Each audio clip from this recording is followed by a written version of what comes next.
এখন শুনবেন আজকের গুরুত্বপূর্ণ খবরের শিরোনাম। মার্কিন ড্রোন ভূপাতিত করার দাবি হুথির।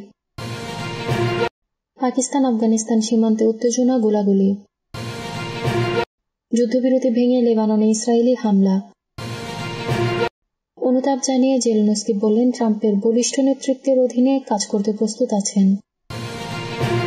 রাশিয়ার উপর থেকে যুক্তরাষ্ট্রের নিষেধাজ্ঞা তুলতে প্রস্তাব তৈরির নির্দেশ দিয়েছে হোয়াইট হাউস। গাজায় ইসরায়েলি হামলায় নিহত 2। পশ্চিমবঙ্গের ভোটার তালিকায় অন্য রাজ্যের মানুষ, কার বিরুদ্ধে অভিযোগ মমতার।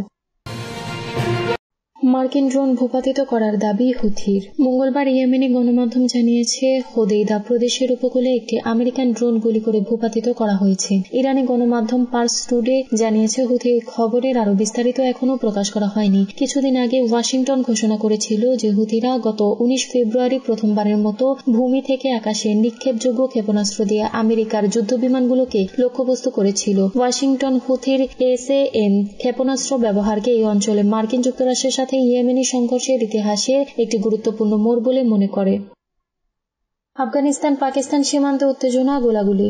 সোমবার রাতে পাকিস্তান আফগানিস্তান সীমান্তে তালিবানের সঙ্গে পাকিস্তানি সেনার দফায় দফায় গুলির লড়াই চলছে। পাক সেনার জনসংযোগ বিভাগ জানিয়েছে এখনও পর্যন্ত খাইবার পাখতুনখোয়া প্রদেশে ওই সংঘর্ষে 4 সেনা নিহত হয়েছেন। মৃত্যু হয়েছে অন্তত 13 জন তালিবানের। ঘটনার জেরে মঙ্গলবার সকাল থেকে পাক আফগান সীমান্ত জুড়ে জোরদার অভিযান শুরু করেছে পাক সেনাবাহিনী এবং আধা সেনা ফ্রন্টিয়ার কোর। এর ফলে সীমান্তে উত্তেজনা তৈরি হয়েছে। আফগানিস্তানের শাসক তালিবানের যোদ্ধারাও সম্ভাব্য পাক হামলা রুখতে সীমান্ত এলাকার সামরিক দৃষ্টিতে গুরুত্বপূর্ণ এলাকাগুলিতে জড়ো হয়েছেন। ফলে সীমান্তে তৈরি হয়েছে উত্তেজনা। গত 25 ডিসেম্বর খাইবার পাখতুনখোয়া প্রদেশ লাগোয়া আফগানিস্তানের পাকতিকা প্রদেশে হামলা চালিয়েছিল পাক বিমান বাহিনীর যুদ্ধবিমান। ইসলামাবাদের দাবি TTP বিদ্রোহীদের ঘাঁটি লক্ষ্য করে ওই হামলা চালানো হয়েছে। যদিও আফগানিস্তানের শাসক তালিবানের অভিযোগ বারমাল জেলায় লামান সহ 60টি গ্রাম লক্ষ্য করে একের পর এক বিমান হামলা চালানো হয়েছিল। তাতে মৃত্যু হয়েছিল মহিলা, শিশু সহ 46 জন সাধারণ মানুষের। সে সময়ই পাক সেনাকে হুঁশিয়ারি করেছিল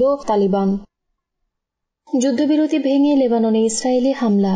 লেবাননের সরকারি সংবাদ মাধ্যম জানিয়েছে মঙ্গলবার একটি গাড়িতে ইসরায়েলি হামলায় 1 জন নিহত হয়েছে। এটি ইসরায়েল ও হিজবুল্লাহর মধ্যে যুদ্ধবিরতির মধ্যে সর্বশেষ প্রাণঘাতী হামলা। জাতীয় সংবাদ সংস্থা জানিয়েছে টায়ার জেলায় একটি গাড়ি লক্ষ্য করে ইসরায়েল ড্রোন হামলা চালিয়েছে। এতে 1 জন নিহত হয়েছে। তারা একটি জ্বলন্ত ছিন্নভিন্ন গাড়ির ছবি প্রকাশ করেছে। 27 নভেম্বরের যুদ্ধবিরতি চুক্তি হিজবুল্লাহ এবং ইসরায়েলের মধ্যে 1 বছরেরও বেশি সময় ধরে চলা শত্রুতাকে মূলত থামিয়ে দিয়েছে, যার মধ্যে 2 মাসের পূর্ণাঙ্গ যুদ্ধ অন্তর্ভুক্ত ছিল। এই সময় ইসরায়েল লেবাননে স্থল সেনা পাঠিয়েছিল। চুক্তি কার্যকর হওয়ার পর থেকে ইসরায়েল লেবাননের ভূখণ্ডে হামলা চালিয়ে যাচ্ছে। শুক্রবার ইসরায়েলি সেনাবাহিনী জানিয়েছে আগের দিন পূর্ব লেবাননে একটি হামলায় তারা 1 জন হিজবুল্লাহ অস্ত্র পাচারকারীকে হত্যা করেছে।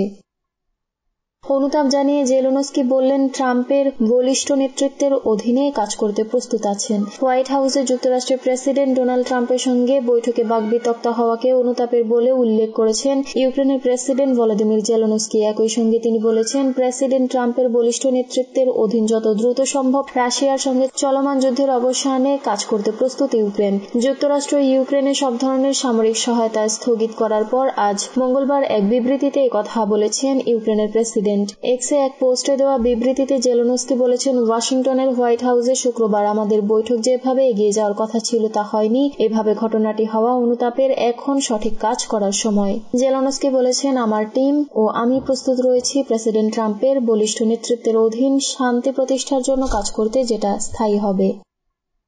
রাশিয়ার উপর থেকে যুক্তরাষ্ট্রের নিষেধাজ্ঞা তুলতে প্রস্তাব তৈরির নির্দেশ দিয়েছে হোয়াইট হাউস। রাশিয়াকে নিষেধাজ্ঞার বেড়াজাল থেকে মুক্তি দেওয়ার লক্ষ্যে একটি পরিকল্পনা তৈরি করেছে যুক্তরাষ্ট্র। প্রেসিডেন্ট ডোনাল্ড ট্রাম্প মস্কোর সঙ্গে সম্পর্ক পুনরায় চালু এবং ইউক্রেন যুদ্ধের সমাপ্তি চাওয়ায় এই উদ্যোগ নেওয়া হয়েছে বলে যুক্তরাষ্ট্রের একজন কর্মকর্তা এই বিষয়টি সম্পর্কে অবগত আরেক ব্যক্তিকে জানিয়েছেন। সূত্রগুলো জানিয়েছে যুক্তরাষ্ট্র ও রাশিয়ার কূটনৈতিক ও অর্থনৈতিক সম্পর্ক উন্নয়নে মস্কোর সঙ্গে বড় পরিসরে আলোচনা শুরু করতে চায় ট্রাম্প প্রশাসন। প্রশাসন। তার অংশ হিসেবে আগামী দিনগুলোতে মার্কিন কর্মকর্তারা যেন রাশিয়ার প্রতিনিধিদের সঙ্গে আলোচনায় বসতে পারেন সেই পরিবেশ তৈরি করতে যেসব নিষেধাজ্ঞা শিথিল করা যায় সেগুলোর একটি তালিকা তৈরি করতে পররাষ্ট্র দপ্তর এবং অর্থ মন্ত্রণালয়কে নির্দেশ দিয়েছে হোয়াইট হাউস। সে অনুযায়ী নিষেধাজ্ঞা বিষয়ক দপ্তরগুলো নির্বাচিত রাশিয়ার নাগরিক ও প্রতিষ্ঠানের ওপর থেকে নিষেধাজ্ঞা প্রত্যাহারের জন্য একটি প্রস্তাব তৈরি করেছে বলে সূত্রগুলো জানিয়েছে। তাদের দেওয়া তথ্য মতে নিষেধাজ্ঞা থেকে মুক্তি পেতে যাওয়া সম্ভাব্য রুশ নাগরিকদের তালিকায় দেশটির কিছু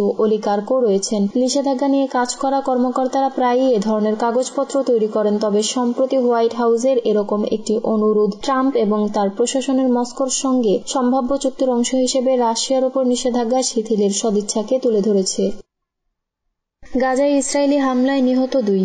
ইসরায়েলি হামলায় গাজার রাফা শহরে অন্তত 2 জন নিহত ও খান ইউনিসে 3 জন আহত হয়েছেন। এ ঘটনায় ফিলিস্তিনিদের মধ্যে যুদ্ধবিরতি ভেস্তে যাওয়ার শঙ্কা সৃষ্টি করেছে। বাসিন্দারা জানিয়েছেন ইসরায়েলি ট্যাঙ্কগুলো গাজার পূর্ব দক্ষিণ সীমান্তে গুলি চালিয়ে পরিস্থিতি আরো উত্তপ্ত করেছে। চিকিৎসকরা জানিয়েছেন এ সময় রাফা ও খান ইউনিসে ইসরায়েলি ড্রোন ও হেলিকপ্টার হামলায় 2 জন নিহত ও 3 জন আহত হয়। এদিকে চলতি বছরে জানুয়ারিতে শুরু হওয়া যুদ্ধবিরতির প্রথম ধাপ শেষ হয়ে গিয়েছে। পরবর্তী পরিকল্পনা নিয়ে কোনো চুক্তি হয়নি। হামাস বলছে দ্বিতীয় ধাপের শুরুতে ইসরায়েলি বাহিনীর স্থায়ী প্রত্যাহার ও যুদ্ধের সমাপ্তি হওয়া উচিত। তবে ইসরায়েল অস্থায়ীভাবে এপ্রিল পর্যন্ত যুদ্ধবিরতি বাড়ানোর প্রস্তাব দিয়েছে, যার বিপরীতে হামাসকে আরো কিছু বন্দী ছাড়াতে হবে, কিন্তু গাজার ভবিষ্যৎ নিয়ে এখনই কোনো আলোচনা হবে না। এদিকে ইসরায়েল রবিবার গাজায় সম্পূর্ণ অবরোধ আরোপ করেছে। এর ফলে প্রয়োজনীয় জিনিসপত্রের সরবরাহ বন্ধ হয়ে গেছে। এতে করে গাজাবাসী খাবারের সংকটে পড়েছে। গাজার বাসিন্দারা জানিয়েছে 1 ব্যাগ আটার দাম এখন আগের তুলনায় দ্বিগুণ। এই পরিস্থিতিতে মার্কিন রাষ্ট্রদূত স্টিভ উইটকফ এই সংকট সমাধানে দ্রুত এলাকায় ফিরে আসবেন বলে জানিয়েছে যুক্তরাষ্ট্র।